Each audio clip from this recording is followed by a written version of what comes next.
Are you paranoid about preservatives being in your skin and beauty products and that they could potentially cause harm and maybe even cancer? Well, you are not alone, but here's the reality. We need preservatives in our beauty and skincare products because without them, these products would have no shelf life whatsoever, and they would be petri dishes for growing things like mold, bacteria, and funguses. I'm Dr. Mina. Welcome to my channel, The Skin Real, where I give real people real information so that they can make informed decisions about their skin health. Sound good? Let's get into it.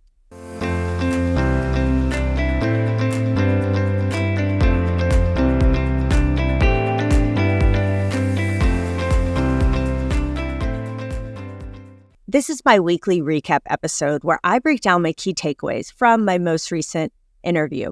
This week, I had the pleasure of having Amy Gordinier on. She is the founder and CEO of SkinFix, which is a very popular skincare line loved by the public as well as dermatologists. And we sat down to really talk about what does it take to make a safe and effective skincare product. If you want to hear the full episode, I highly recommend stick around to the end of this short video and I will link it. Let's get into my key takeaways from this episode. First of all, I love the story of how Amy came to be the owner and founder of SkinFix. So she had been in the beauty industry previously with L'Oreal, Jo Malone, and others for many years.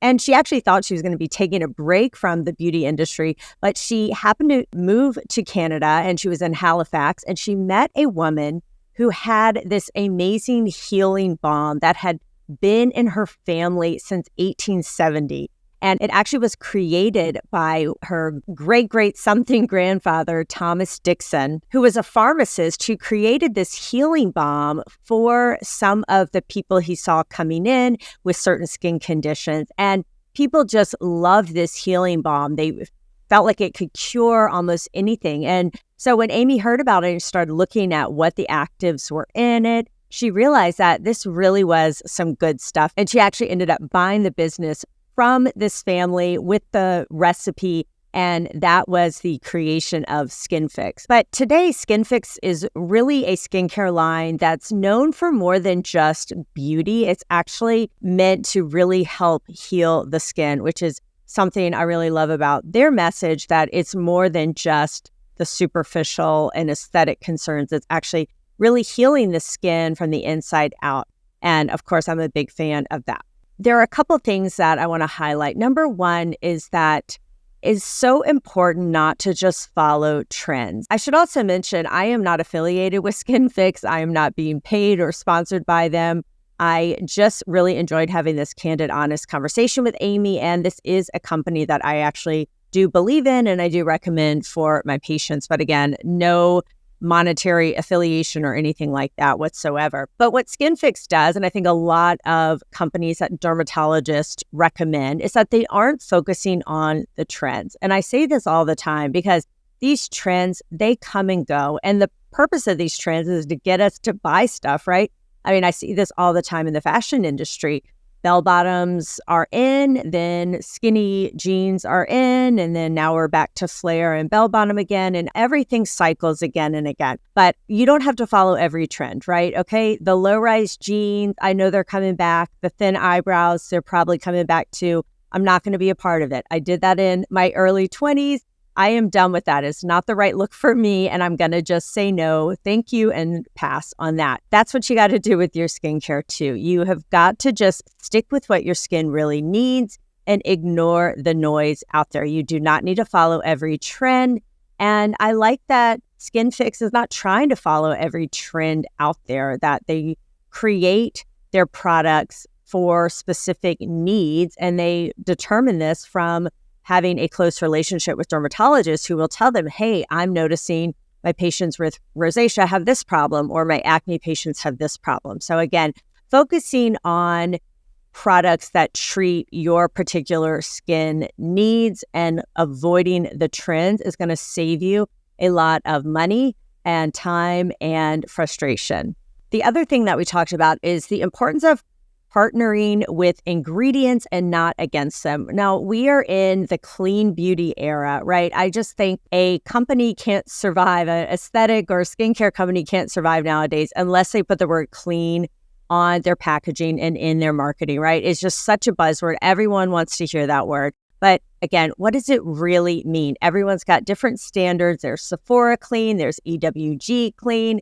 There are all these different labels for clean that a lot of times it can really end up just meaning nothing. And a lot of products get put on these do not use, never use list, and they get sort of canceled because we're also in this cancel culture. They're being canceled over very flimsy claims or poor studies that don't even show causation, but just show association. And so all these products that have actually been used very safely in skincare for decades, even a century plus, are now being sort of eliminated and canceled because of a lot of times fear mongering. And so, of course, we don't want to use ingredients that we know are harmful. The reports of benzene and benzoyl peroxide are being degraded from benzoyl peroxide is concerning, right? You don't want to put known carcinogens on your body. But what's equally important is also safety of these products. We need preservatives in our skincare.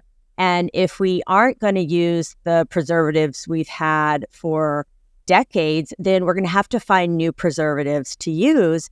And sometimes these preservatives can actually be more sensitizing or allergenic to patients. So it's a balancing act, but we do need preservatives in our products. Without preservatives, we are going to have products that do not last. They are not going to last more than a couple days, and they will grow things like mold, bacteria, fungus, all these things that we certainly don't want to be putting on our skin, especially skin that has a compromised skin barrier, because that's going to cause way more problems. So I like how Amy balances out safety being first and foremost and making sure that the products have been tested, that they are not growing things in them that could be harmful, and balancing that with the desire for clean products, especially to the public.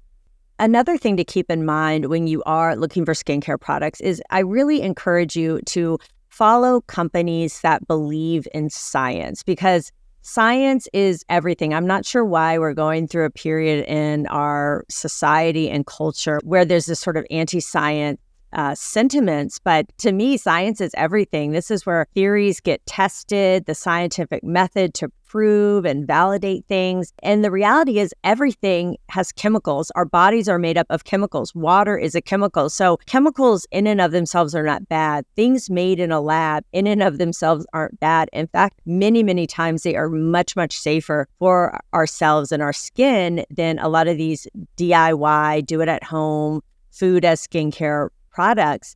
And so I think just following companies that really put science first, that do clinical studies with their products that show that they are backed and that the studies they're doing are sound and valid, unbiased. These are all important things to consider, and so much more than just whether it has nice packaging or it's expensive. I think sometimes people think if it's expensive, it must be good, it must be quality, but that's not always the case. So again, follow and find companies that lead with science. Also follow people and get your guidance, your skincare education from people who are trained and, again, know the science and data behind what they're recommending. And they're not just spewing out things that they heard or conspiracy and things like that. But find a skincare company and a brand that leads with science first and foremost. I also love, of course, the whole body approach. And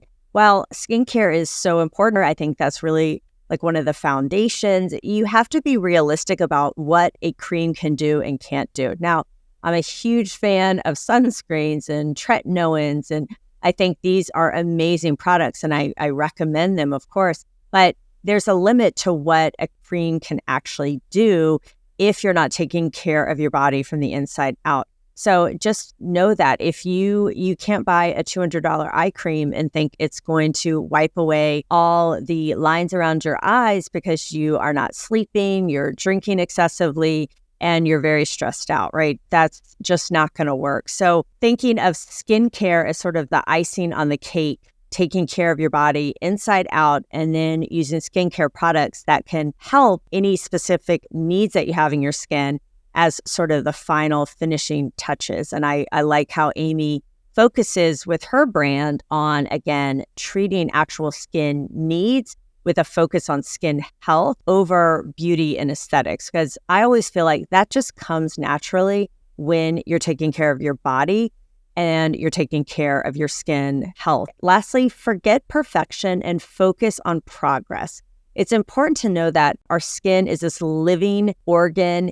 It's not static. It changes day to day, month to month. And again, based on your underlying health, that is also going to be reflected in your skin and what season of life you're in, whether you're going through pregnancy or maybe you're postpartum or maybe you're perimenopausal or maybe you're menopausal or postmenopausal. These are all going to be reflected in your skin.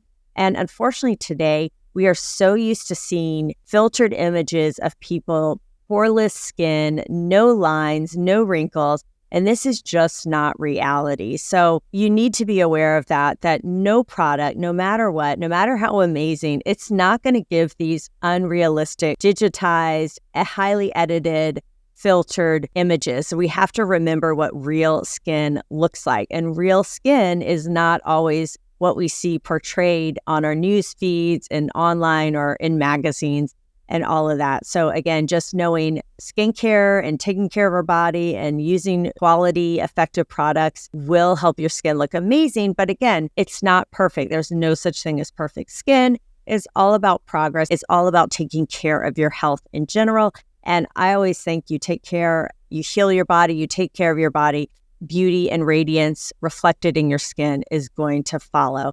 And that's even more powerful than any product you could buy in the store. If you want to hear my full episode with Amy Gordinier talking about how she creates safe and effective skincare products, be sure to click on the link here, and I will see you next week.